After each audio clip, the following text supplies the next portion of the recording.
오늘 읽은 본문은 40년 광야 생활을 끝내고 가나안 입국을 눈앞에 둔 이스라엘 백성들에게 모세가 그 가나안 땅에 들어가기 전에 하나님의 은혜를 얻은 자들이 앞으로 더 나은 가나안에서 더 축복된 일을 이루기 위해서 어떻게 살아야 할 것인가를 교훈하며 명령한 내용이 됩니다. 출애굽의 40년, 광야 생활의 40년, 그리고 가나안의 정복은 모든 것이 하나님의 은혜였죠. 40년 동안 광야에서 방황했다 그래도 그 광야 생활 속에서 매일매일 만나가 내렸고 메추려개가 내렸고 발이 부르트지 않았고 40년 동안 의복이 헤어지지 않았고 하나님이 그들을 지키신 역사를 우리는 볼 수 있습니다. 이와 같은 광야 생활 속의 은혜가 그대로 가나안 땅에 들어가서도 이어지고 더 나은 일을 열어가게 하기 위해서 모세가 준 이 말씀을 우리가 마음에 새김질하면서 하나님께서 더 나은 내일을 위해서 명령해 주신 이스라엘을 향한 축복의 명령을 우리 안디옥교회 주신 명령으로 받고 그 명령을 지키기를 기도드립니다. 그리고 이 명령을 여러분만 받지 마시고 여러분 자녀들에게 더 나은 내일을 열어가는 이 명령을 꼭 전해주고 가르쳐서 저와 여러분이 잘 될 뿐 아니라 우리 안디옥의 자녀들의 미래가 더 활짝 열려지고 이것이 바로 무엇이 됩니까? 대한민국의 미래가 활짝 열려지는 축복이 되어질 것을 확신합니다. 주님은 더 나은 내일을 위해서 준행하라고 명령하십니다. 한번 따라합니다. 준행하라. 1절 2절의 말씀입니다. 이스라엘아 이제 내가 너에게 가르치는 규례와 법도를 듣고 준행하라. 그러면 너희가 살 것이요 너희 조상의 하나님 여호와께서 너에게 주시는 땅에 들어가서 그것을 얻게 되리라. 내가 너에게 명령하는 말을 너희는 가감하지 말고 내가 너에게 내리는 너희 하나님 여호와의 명령을 지키라. 6절로 넘어가서도 말합니다. 너희는 지켜 행하라. 이것이 여러 민족 앞에서 너희의 지혜요 너희의 지식이라. 그들이 모든 규례를 듣고 이르기를 이 큰 나라 사람은 과연 지혜와 지식이 있는 백성이로다 하리라. 하나님은 이스라엘 백성들에게 가나안에 들어가면서 무엇보다도 하나님이 주신 규례와 법도를 듣고 준행하라고 했습니다. 철저하게 지키라. 준행이라는 말은 먼저 잘 들어라. 마음에 새겨라. 네가 듣고 새긴 바를 그대로 행하라. 이것이 준행의 의미입니다. 그냥 행하라는 의미보다도 준행이라는 단어의 의미가 그런 것입니다. 우리가 그동안 말씀을 들어왔고 마음에 새겼고 행해왔는데 앞으로도 계속해서 안디옥교회가 더 나은 내일을 얻기 위해서 준행하는 삶을 살기를 간절히 바랍니다. 우리가 미숙한 자리를 벗어서 자꾸 하나님 보고 달란만 기도하지 말고 이미 주신 명령을 준행해 달라고 기도해야 할 것입니다. 여러분 자녀에게도 네가 잘 되기 원하거든 자꾸 소원만 말하지 말고 하나님 주신 말씀을 준행하기를 결단해라. 잘 가르쳐야 할 것입니다. 명실상부한 성도, 명실상부한 교회가 되기 위해서 그동안 주신 하나님의 말씀을 책임져라고 준행하자. 매주일 말씀을 나누면서 지난 말씀들을 헌금기도로 만들어서 자꾸 되뇌는 이유가 뭡니까? 마음에 새기고 준행하자. 오늘 1절에 말씀합니다. 준행하라고 했습니다. 하나님 말씀에 귀를 기울이라고 먼저 말씀하신 것이죠. 가장 중요한 것은 하나님의 말씀을 듣는 것이고 들으면 믿음이 생겨지고 믿음이 생겨지면 그것을 행하게 된다는 것을 기억하시기 바랍니다. 로마서 10장 17절에 말합니다. 그러므로 믿음은 들음에서 나며 들음은 그리스도의 말씀으로 말미암았느니라. 여러분 자녀들에게 아이들이 듣든 안 듣든 말씀을 여러분이 믿음을 가지고 자꾸 얘기해 주면 그것이 자녀에게 믿음으로 일어나게 되고 믿음을 가진 자녀는 그대로 준행할 수 있는 힘을 얻게 되는 것입니다. 여러분도 하나님 앞에 나와서 말씀 듣기를 사모하면서 기억하십시오. 믿음은 들음에서 난다. 열심히 말씀을 듣고 준행하기를 결단하시기를 바랍니다. 2절에 말합니다. 가감하지 말고 지키라고 했습니다. 하나님의 명령에 우리는 생각을 보태거나 마음대로 주님이 주신 명령을 감해서도 안 될 것입니다. 적당하게 지키려고 하면 안 됩니다. 자기 기준으로 해석을 해도 안 될 것입니다. 여러분 갈라디아서 3장 15절에 말했습니다. 사람의 언약도 아무나 폐하거나 더하거나 하지 못한다고 했습니다. 그렇지 않습니까? 우리가 계약을 하잖아요. 계약서를 쓰면 아무리 이것이 잘못되었어도 바꾸고 싶어도 계약서대로 해야만 되는 그것이 사람 사이의 법이잖아요. 하나님 앞에서도 똑같다. 하나님이 주신 말씀을 감하거나 더하거나 멋대로 하면 하나님이 축복할 수가 없다. 여러분이 하나님 말씀 앞에 가가지 말고 철저하게 그 말씀을 준행하기를 결단해서 어떤 경우에는 이런 말씀은 좀 안 했으면 좋겠다, 이런 말씀은 내가 적용하기 힘들다, 이런 마음이 들어도 준행하라는 이 명령을 기억하고 말씀대로 사는 여러분들 수 있기를 바랍니다. 따라 고백합니다. 말씀대로 살겠습니다. 대부분의 성도들이 말씀대로 살겠습니다 하면서 마음의 방향이 어떻습니까? 나한테 합당하면 할렐루야 아멘. 근데 나에게 합당하지 않으면 어떻게 해요? 자꾸 외면하려고 할 때가 있다. 여러분, 하나님 말씀 앞에 기억해야 할 것 준행하자. 이것을 똑똑히 기억하고, 여러분 자녀들에게도 다른 것 아니면 네가 흉내만 내면 안 된다, 네가 교회만 다닌다고 된 게 아니라 하나님 앞에서 복받는 비결은 하나다. 준행해라. 하나님 말씀을 하나라도 놓지 말고 그대로 지켜 행하라. 이것이 무엇이다? 명령이라고 말씀하셨습니다. 그랬으면 좋겠다, 그렇게 되기를 바란다, 그렇게 했으면 내가 더 좋겠다, 이런 의미가 아니라 그렇게 하라. 우리는 하나님 앞에 명령을 받는 자가 되어야 합니다. 순종으로 응답을 해야만 합니다. 우리가 주일날 교회 나올 때 어떤 마음이 되어야겠습니까? 오늘 교회 가면 은혜의 말씀을 들을 거야, 하나님께서 나에게 축복을 주실 거야, 이런 마음도 가장, 여러분 나쁜 마음이 아니고 좋은 마음이지만 진짜 좋은 마음은 뭐예요? 여러분 마음의 문을 열고 따라합니다. 오늘도 명령 받겠습니다. 무슨 말씀을 주시든지 그 말씀을 내 것으로 받겠습니다. 오늘 이 자리에 나온 여러분이 하나님 말씀을 명령으로 받는, 그래서 준행하겠다는 생각을 마음속에 탁 간직하고, 어떤 경우에는 말씀이 부딪힐 때가 있어요. 이런 말씀을 안 들었으면 좋겠다 생각할 때가 있어요. 그러나 그때라도 여러분이 준행하자, 준행을 하겠다는 마음을 가지고 지켜나가면 여러분 개인도 잘 되고 가정도 잘 되고 자녀도 잘 되고, 그다음에 준행하는 나라 대한민국이 복받을 줄로 믿습니다. 더 나은 내일을 위해서 떠나지 말라고 명령하십니다. 한번 따라합니다. 떠나지 말라. 오늘 3절 4절의 말씀에 여호와께서 바알보르일로 말미암아 행하신 바를 너희가 눈으로 보았거니와 바알보르를 따른 모든 사람을 너희 하나님 여호와께서 너희 가운데서 멸망시키셨으되 오직 너희 하나님 여호와께 붙어 떠나지 않은 너희는 오늘까지 다 생존하였나니라. 우리는 하나님 앞에 늘 임마누엘을 간구합니다. 그래서 나를 떠나지 마소서, 나를 버리지 마소서 기도합니다. 때로는 외로움을 느끼고 두려움을 느낄 때 또 기도합니다. 주여 떠나지 마시고 돌이켜서 돌아오소서, 그런 기도를 합니다. 그러나 여러분, 이 기도보다 더 중요한 기도는 내가 하나님을 떠나지 않게 하소서입니다. 우리 하나님은 변덕장이가 아닙니다. 우리 하나님은 여러분에게 이랬다 저랬다 하는 분이 아닙니다. 언제나 우리와 함께 하시고, 특별히 이 시대는 성령님이 오셔서 우리 가운데 함께 운행하고 계십니다. 문제는 어디 있느냐? 내가 하나님을 잊어버리고 내가 하나님을 떠나는 게 문제인 것입니다. 이것이 문제인데 우리는 딴 생각하고 있다. 이스라엘 백성들을 볼 때 뭐가 문제점입니까?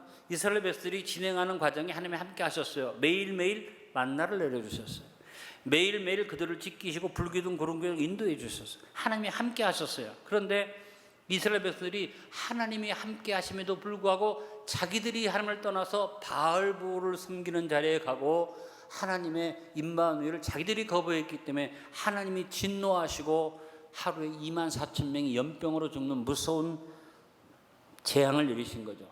민수기 22장부터 25장에 나오는 발락과 발람의 이야기가 그 얘기입니다. 모압 왕 발락이 이스라엘이 전진해 가면서 모압 왕한테 이스라엘이 싸우다 간 것도 아니고 길을 비켜줘서 우리가 지나가게 해달라고 그러는데, 이 모압 왕 발락이 악한 마음에 일어나서 이스라엘 백성들이 무너지고 저들이 멸망하기를 원하는 마음으로, 그래서 선지자 발람을 부릅니다.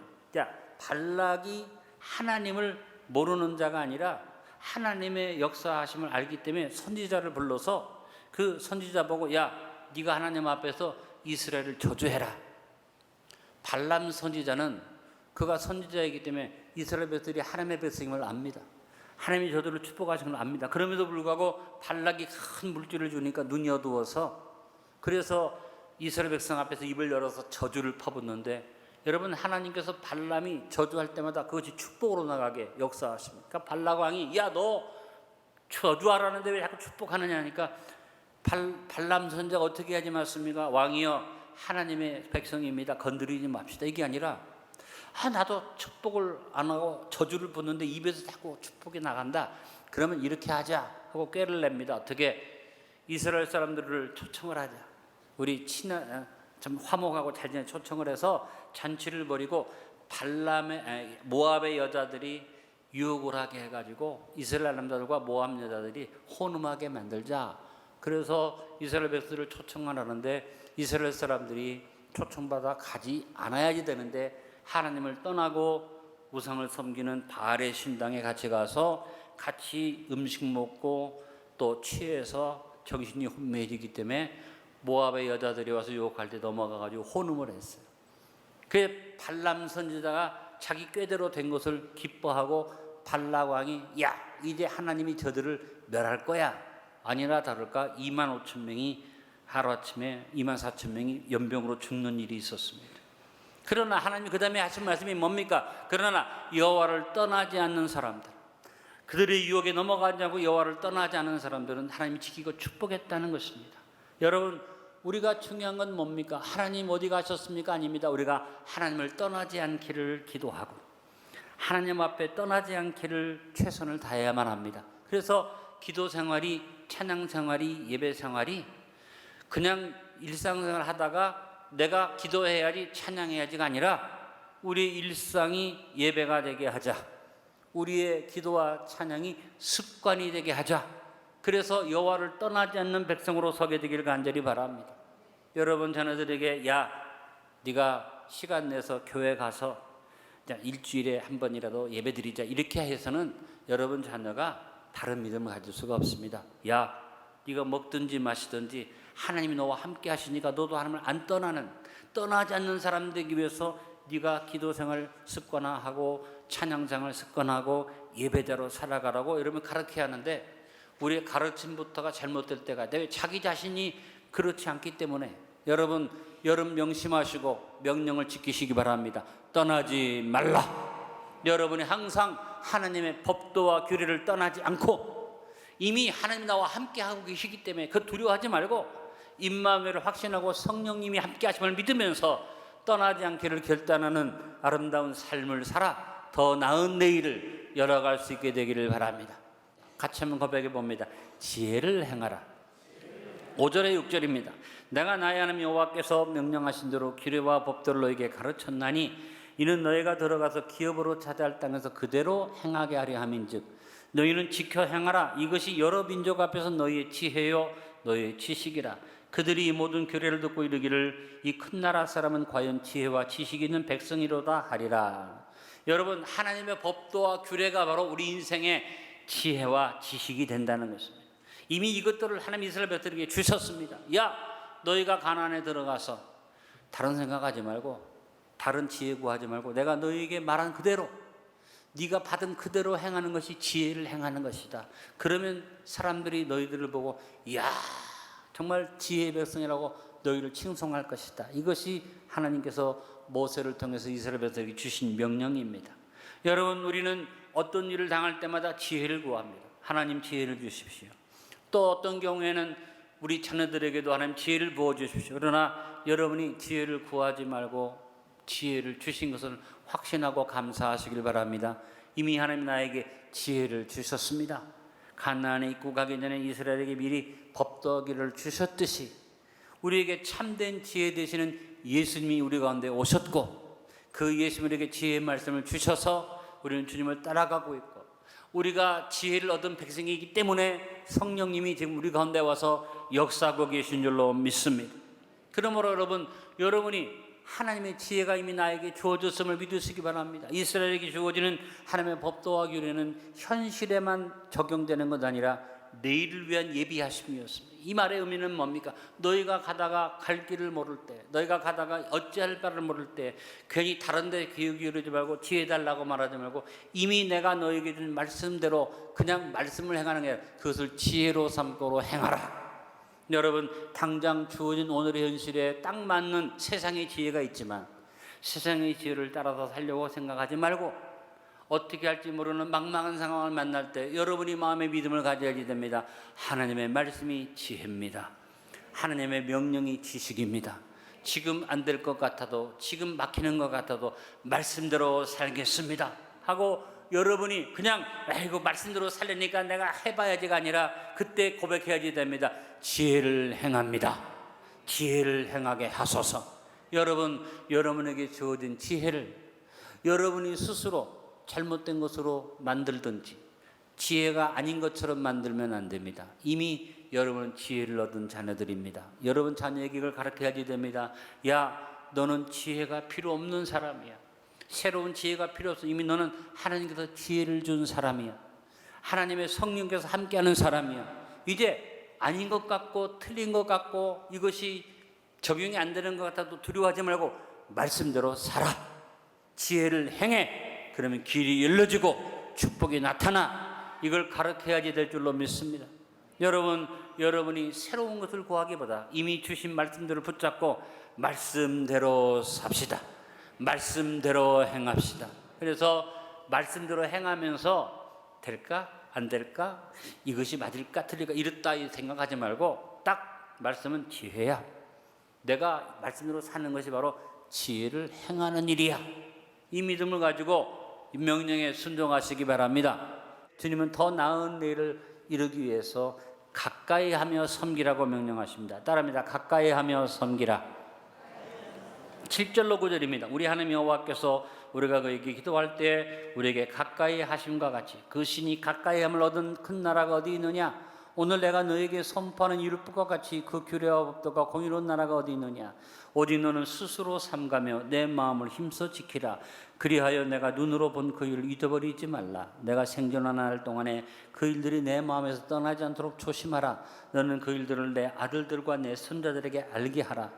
여러분, 여기에 중요한 말이 뭡니까? 이스라엘이 하나님을 가까이 하려고 하기 전에, 하나님 앞에 내가 가까이 하는 오라고 그들이 말하기 전에 하나님이 이미 그들 가운데 가까이 오셨다는 겁니다. 큰 나라가 되게 하셨다는 것입니다. 하나님께서 여러분을 안디옥 교회라는 큰 나라로 부르시고 이곳에 가까이 오게 축복해 주셨습니다. 그러므로 여러분이 하나님 앞에 하나님 가까이 오세요 말할 필요 없이 내가 하나님 앞에 하나님을 떠나지 않고 가까이 가면 됩니다. 주님 곁에 가까이, 주님 곁에 내가 가까이 가기를 원하면서 어떤 일이 있거나 어떤 일이 주님께로 한 걸음씩 더 가까이 가는 백성으로 설 수 있게 되기를 간절히 바랍니다. 데살로니가전서 5장 16절 18절에 우리가 행할 것을 아주 분명하게 말씀했습니다. 항상 기뻐하라.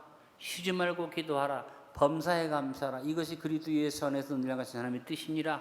따라합니다. 항상 쉬지 말고 범사에. 이게 무슨 뜻입니까? 여러분, 아까도 말했습니다만 신앙생활이 습관이 되게 해라. 세상에서 마음대로 살다가 일이 안 될 때, 힘든 일이 생길 때 기도해야 하는데 예배에 갈까?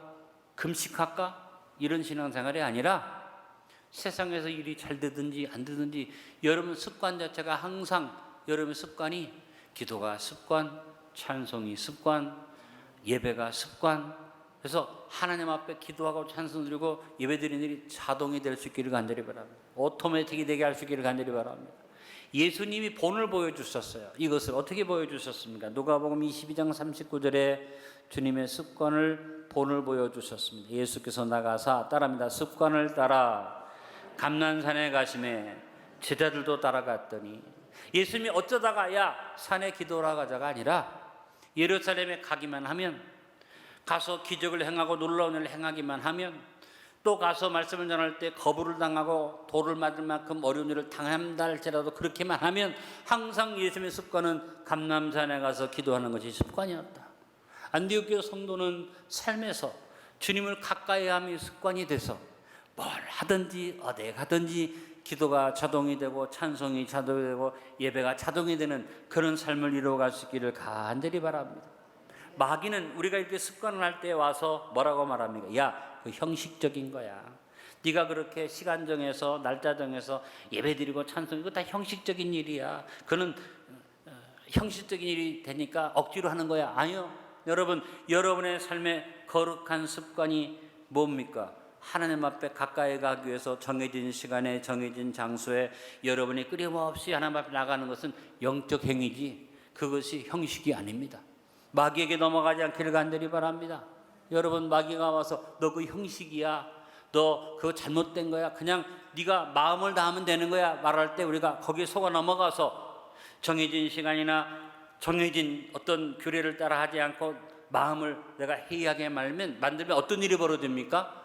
그냥 그 상태로 있는 게 아니에요. 그 다음에 마귀는 우리에게 악한 습관을 가져옵니다. 세상 습관을 가져옵니다. 여러분이 거룩한 습관에 길들여지지 않으면 여러분 그냥 그 자리에 있는 게 아니라 자꾸 세상 노래 부르고 세상 생각하고 세상 프로그램 보고 세상 일에 자꾸 젖어들게 됩니다. 여러분 철저하게 여러분이 습관을 바로 하시길 바랍니다. 더 나은 내일을 살기 원하십니까? 더 나은 축복을 받기 원하십니까? 생활하다가 어쩌다 한번 교회에 나오는 게 아니라 오늘부터라도 여러분 생각을 바꾸고 습관을 바꾸어서 생활에 기도가 생활화되고 찬송이 생활화돼서 어찌하든지 내가 거룩한 습관으로 주님 곁에 가까이 나가기 원하네. 주님 곁에 가까이 주님 곁에 가까이 나는 비록 약하나 주의 힘은 강하다. 주님 곁에 가까이 주님 곁에 가까이 이거를 습관화하지 않으면 어떤 일이 벌어집니까? 마귀 옆에 가까이 세상 옆에 가까이 그러면 우리 신앙이 겉모습만 남고 무너지게 됩니다. 여러분 언제나 마귀의 시험이 없기를 기도하고 사탄의 권세가 무너지기를 기도하고 하나님 앞에 엎드릴 때 여러분 기억하세요. 마귀 권세는 무장해제 받았다. 마귀 권세는 이미 힘을 잃었다. 여러분 양을 치는 목자가 양을 칠 때 제일 고민이 뭡니까? 그만 놔둬도 양 몸에서 스스로 더러운 게 올라와. 그래서 양의 이마에 더러운 기름이 자꾸 끼니까 이 더러운 냄새가 나니까 쇠파리가 와서 왱왱왱왱 이 양을 괴롭혀요. 이 양이 뚱뚱하잖아요. 다리가 짧잖아요. 쇠파리가 왱왱거리니까 쇠파리를 치우려다가 양이 열이 받자고 열이 막 나고 다리가 짧아서 회사하다 뒤로 벌렁 넘어지면 숨이 넘어가. 그래서 쇠파리 때문에 목자가 걱정하다가 한 게 뭡니까? 목자가 양이 더러운 기름 올라올 때 올리브유를 갖다가 콧등에다 착 발라주면 여기서 올리브 향기가 착 나면 쇠파리가 왱왱왱 하다가 향기로운 냄새 때문에 다른 더러운 냄새 나면서 가요. 양이 편안하게 지나갈 수 있어요. 여러분이 하나님 앞에 가까이 가고 주님 앞에 가까이 가면 주님이 성령의 기름을 여러분에게 바르세요. 우리 안에서 나도 모르게 정력이 올라오고 탐욕이 올라오고 더러운 것이 올라와서 더러운 것이 끼게 될 때 마귀가 와서 자꾸 역사하게 되죠. 하나님께서 마귀 권세 물리치셨고 우리에게 주님 곁에 가까이 와서 주님을 섬기며 살라고 말씀하셨으니까 주님 곁에 가까이 가기만 하면 주님께서 나에게 기름을 부어주신다. 오늘 이제 나오신 여러분에게 성령의 기름 부음이 있기를 간절히 축원합니다. 그래서 뭐가 필요합니까? 절제가 필요하고 근신이 필요하고 그래서 바울이 디모데에게 뭐라고 말합니까? 네가 성령의 충만을 받고 네 삶에 모든 더러운 것들을 삼가고 절제하기 위해서 경건에 이르기를 훈련해라. 디모데전서 4장 7절로 8절에 말합니다. 망령되고 타는 신나를 버리고 경건에 동대 자신을 연단하라. 육체 연단은 약간의 위기서나 경건은 범사에 유익하니 금생과 내생에 약속이 있느니라. 여러분 세상의 운동 경기에서 금메달을 따기 위해서도 부지런히 연습해야 하는데 신앙의 금메달 따고 신앙의 승리를 하기 위해서 우리가 연단하는 일을 게을리하지 말자. 주님 곁에 가까이 가기를 원하고 성령님의 인정하심을 믿으면서 뭐예요? 아버지 앞에 나가는데 운동선수가 훈련하면서 훈련보다 더 중요한 게 뭡니까? 먹어서는 안 된 것을 삼가하고 해서는 안 될 것을 삼가하고 자기를 근신하고 절제시켜야지 훈련의 효과가 있어요. 실컷 열심히 운동했는데 그냥 절제하지 못하고 막 먹어대면 소용이 없잖아요. 이번에 올림픽에서 어떤 선수가 몸무게 때문에 메달을 못 받은 사람이 있어요. 자기 체급을 넘어섰기 때문에. 그것도 단 1kg 때문에. 얼마나 무서운 일입니까? 여러분 삶 속에서 뭐가 필요하다? 주님 곁에 가까이 가면서 뭐가 필요하다? 삼가하는 삶을 살자. 더 나은 내일을 원하거든 삼가하기를 간절히 바랍니다. 내가 삼가해야 할 것이 무엇인지 항상 묵상하며 무엇보다 분수가 넘지 않도록 절제하면서 2024년의 표어를 기억합시다. 따라합니다. 명실상부. 이름만 성도가 아니라 겉모양만 성도가 아니라 이름값을 그대로 하는, 그래서 하나님 앞에 여러분이 아름다운 모습으로 주님께 가까이 갈 뿐 아니라 삼가해야 할 것들을 철저히 청산하는 그런 삶을 살 때 우리가 보다 더 나은 일을 얻고 누리게 될 줄로 믿습니다.